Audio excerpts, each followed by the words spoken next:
तो आज हम एक्सप्लेन करने जा रहे हैं the last man on the earth का पार्ट 5। अगर आप लोगों ने पार्ट 1, 2, 3 और 4 नहीं देखा तो जल्दी से मेरे चैनल पे जाके चारों पार्ट देख लीजिए। तो पार्ट 4 में फिलिप की सीढ़ी नीचे गिर जाती है और फिलिप बेचारा तेज धूप में उसी बोर्ड के नीचे लटका रहता है। दूसरी तरफ फिलिप की दोनों गर्लफ्रेंड एक साथ ही उसके घर पे आ जाती है, लेकिन फिलिप बेचारा घर पे नहीं होता और वो तेज धूप में बोर्ड के नीचे ही सड़ रहा होता है। रात होने पे भी जब फिलिप वापस नहीं आता तो उसकी एक्स वाइफ कैरल उसको ढूंढने का प्लान करती है। तभी एक गाड़ी वहाँ पे रुक जाती है और उस गाड़ी में से एक आदमी निकलता है जिसने फिलिप को अपने हाथों पे उठाया होता है। तभी वो सब लोग ये देख के हैरान होते हैं कि इस दुनिया में एक और आदमी भी उनको जिंदा मिल चुका है। तभी वो आदमी बताता है कि जिस रोड से मैं गुजर रहा था उस रोड पे एक बोर्ड लगा हुआ था और उस बोर्ड के नीचे फिलिप बेहोश पड़ा था। इसके बाद कैरल उस आदमी का शुक्रिया अदा करती है कि उसने फिलिप को इन तक पहुँचा दिया। फिर कैरल उस आदमी से उसका नाम पूछती है तो वो बताता है कि मेरा नाम बोरिस है और मैं एक मैकेनिक हूँ। जहाँ पे दुनिया बिल्कुल खत्म हो रही थी वहाँ उन सभी को अब एक नया दोस्त मिल चुका था और वो सब इस बात से काफी खुश थे।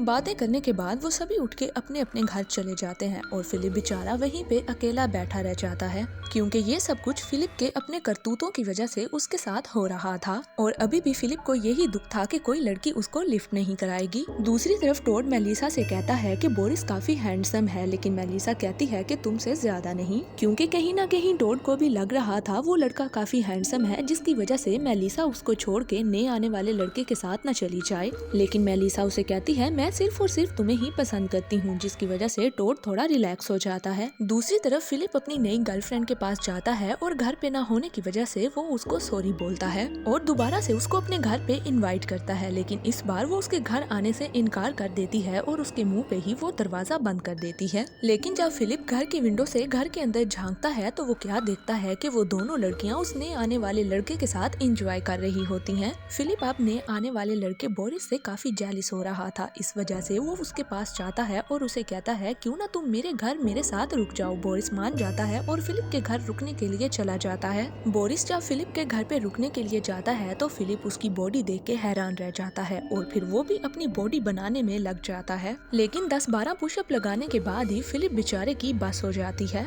दूसरी तरफ टोड मेलिसा से मिलने के लिए उसके घर पे जाता है और उसे कहता है कि आजकल तुम बोरिस से काफी इम्प्रेस हो रही हो। लेकिन मेलिसा उससे काफी प्यार से बात करती है और उसे समझाती है कि हम दोनों ने बहुत अच्छा टाइम एक साथ गुजारा है, तो तुम ऐसी बातें मत करो। लेकिन टोड तो मेलिसा की कोई बात सुनने को तैयार ही नहीं होता और उसे कहता है कि मैं जानता हूँ तुम क्या चाहती हो, इससे पहले तुम खुद ब्रेकअप करो, मैं खुद तुम्हारे साथ ब्रेकअप करता हूँ। मेलिसा टोड से कहती है कि मैं ये सब कुछ नहीं करना चाहती थी। इसके बाद वो कहती है ठीक है जैसे तुम्हारी मर्जी, और फिर वो दरवाजा बंद कर देती है। दूसरी तरफ दोनों नई लड़कियां बोरिस को पटाने में लगी होती हैं। एक उससे आइसक्रीम मशीन ठीक करवाती है तो दूसरी उसके लिए खाने बना के पेश करती है। और अब तो कैरल भी यही सब कुछ करने में लगी होती है। वो अपने हाथों से एक मफरल बनाती है और बोरिस के लिए लेके आती है, जो कि उसको काफी पसंद आता है। दूसरी तरफ टोड और फिलिप उसने आने वाले लड़के बोरिस की वजह से काफी परेशान होते हैं। उस बोरिस के आने की वजह से टोड का तो ब्रेकअप हो चुका था और फिलिप को तो कोई लड़की लिफ्ट ही नहीं करवा रही थी। इसके बाद वो सभी एक छोटी सी मीटिंग करते हैं जहाँ पे कैरल सभी को बताती है कि बोरिस के आने की वजह से हमारी लाइफ काफी आसान हो चुकी है। जो बात सुन के फिलिप तालियां बजाने लग जाता है और काफी गुस्सा हो जाता है। फिलिप गुस्से में आके बोरिस से कहता है कि ये सब कुछ सिर्फ इसकी चाल है, क्योंकि ये सारी लड़कियों को सिर्फ अपनी तरफ करना चाहता है। लेकिन बोरिस उसको कहता है कि ये सब कुछ सिर्फ तुम्हारे दिमाग का फतूर है, क्योंकि मैं ऐसा कुछ भी नहीं कर रहा।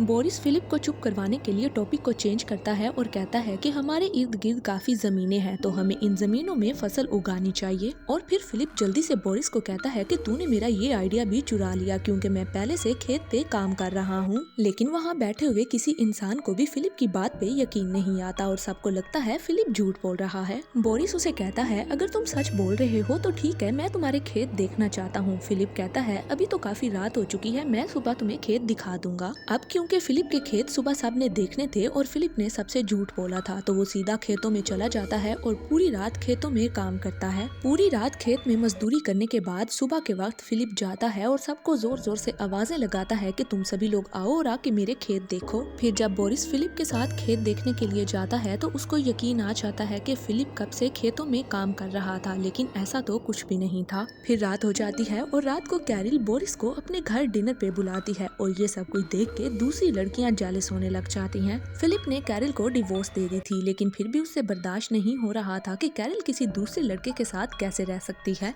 फिर फिलिप और टोड दोनों तंग आके बोरिस को ठिकाने लगाने का एक प्लान बनाते हैं, लेकिन टोड बेचारा परेशान हो जाता है और फिलिप से कहता है कि मेरे से ये सब कुछ नहीं होगा। लेकिन फिलिप उसे हौसला देता है और कहता है कि अगर तुम मेरा साथ दोगे तो हम दोनों मिलकर ये काम कर लेंगे। लेकिन टोड जब फिलिप का प्लान सुनता है तो वो गुस्सा होकर वहाँ से चला जाता है, क्योंकि फिलिप ने पहले टोड के साथ भी यही सब कुछ किया था और अब टोड को यकीन आ चुका था कि फिलिप अच्छा इंसान नहीं है। फिर फिलिप जब अपने घर पे जाता है तो बोरिस अपना सामान पैक कर रहा होता है। फिलिप उससे पूछता है कि यार तू कहाँ जा रहा है। फिर बोरिस उसे बताता है कि आज से मैं कैरल के साथ उसके घर पे ही रुकूंगा। बोरिस फिलिप से कहता है कि तुमसे बड़ा बेवकूफ मैंने इस दुनिया में नहीं देखा जिसने कैरल जैसी लड़की को छोड़ दिया। वो कहता है कैरल बहुत अच्छी लड़की है। इसके बाद फिलिप सोच में पड़ जाता है कि क्या उसने कैरल को छोड़ के कोई गलती तो नहीं कर दी। डिवोर्स देने के बाद फिलिप पागल इंसान फिर से कैरल को पटाने में लग जाता है। वो उसके लिए एक गुलदस्ता बना के लाता है और बहुत सारी ज्वेलरी लेके आता है और फिर फिलिप उसे कहता है कि मैंने तुम्हारे लिए एक बहुत प्यारा गाना भी लिखा है। अभी वो गाना सुना ही पाता कि बोरिस वहाँ पे आ जाता है और फिर फिलिप को वहाँ से जाना पड़ता है। इसके बाद रात हो जाती है और सभी एक जगह पे इकट्ठे होते हैं, जहाँ पे कैरल सभी को बताती है कि बोरिस ने सोलर पैनल की मदद से बिजली बना ली है। फिर वो उस बिजली को यूज करके एक लैंप को भी ऑन करता है, जिसकी वजह से सभी लोग हैरान हो जाते हैं और वो कहते हैं कि अब तो हमारी मुश्किलें खत्म हो गयी। ये सब कुछ देखने के बाद फिलिप गुस्सा होकर वहाँ से चला जाता है और अपने आप को एक कमरे में बंद कर लेता है और फिर ऐसे ही करते करते 10 दिन गुजर जाते हैं और फिलिप का अब भूख से बुरा हाल होने लग जाता है। फिलिप ने अभी तक अपने आप को घर में बंद किया हुआ था और अब उसको टिश्यू पेपर खाने पड़ रहे थे। कैरल उसके घर के बाहर आती है, लेकिन फिलिप उसे वहाँ से जाने को बोल देता है। कैरल फिलिप को समझाने की काफी कोशिश करती है और उसे कहती है कि तुम्हें तुम्हारे घर में से कोई भी नहीं निकाला, तुम प्लीज बाहर आ जाओ और कुछ खा पी लो। कैरल फिलिप से प्रॉमिस करती है कि तुम्हें तुम्हारे घर में से कोई बाहर नहीं निकालेगा, तुम प्लीज बाहर आ जाओ। जिसकी वजह से फिलिप बाहर आता है तो बाहर जाके देखता है कि सभी लोग म्यूजिक बजा के एंजॉय कर रहे होते हैं और फिर तभी वहाँ पे बोरिस आ जाता है, जो कि फिलिप को धक्का दे के नीचे गिरा देता है। जब उसकी आंख खुलती है तो वो देखता है कि वो एक गाड़ी में बंधा हुआ है। उस गाड़ी से बोरिस उतरता है और फिलिप को घसीट के नीचे फेंकता है। इसके बाद वो उसे 2 दिनों का खाना देता है और उसे कहता है कि वापस आने की हिम्मत भी मत करना और खुद वहाँ से चला जाता है। फिलिप को लगता है कि वो उसे वापस लेने के लिए जरूर आएगा, लेकिन ऐसा कुछ नहीं होता और वो वहाँ से चला जाता है। फिलिप बेचारा उस रेगिस्तान में अकेला रह जाता है। फिलिप ने अपने 2 दिन का खाना 1 घंटे के अंदर ही खत्म कर दिया था, क्योंकि वो पिछले 10 दिनों से भूखा था। इसके बाद फिलिप वहाँ अकेला बैठे बैठे बोर हो जाता है और वो वहाँ से चलना शुरू कर देता है।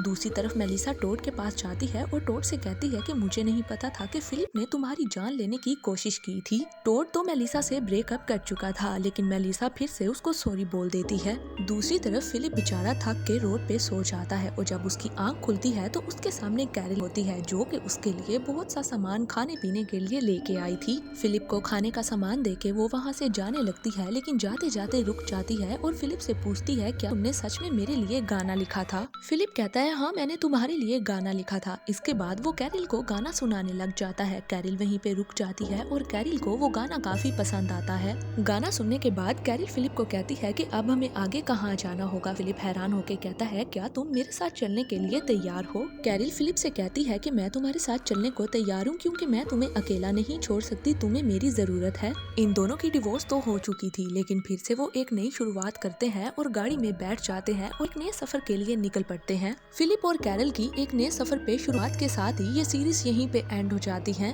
पहली सीरीज तो यहाँ पे एंड हो जाती है, लेकिन दूसरी सीरीज में हमें दिखाया जाता है कि स्पेसशिप में अभी भी एक इंसान जिंदा बचा है, जो कि नीचे बचे हुए जिंदा लोगों से राब्ता करने की कोशिश कर रहा है। और अगर आप लोग चाहते हैं कि the last man on the earth की सीरीज का पार्ट 2 भी एक्सप्लेन किया जाए तो कमेंट बॉक्स में कमेंट जरूर कीजिएगा। शुक्रिया।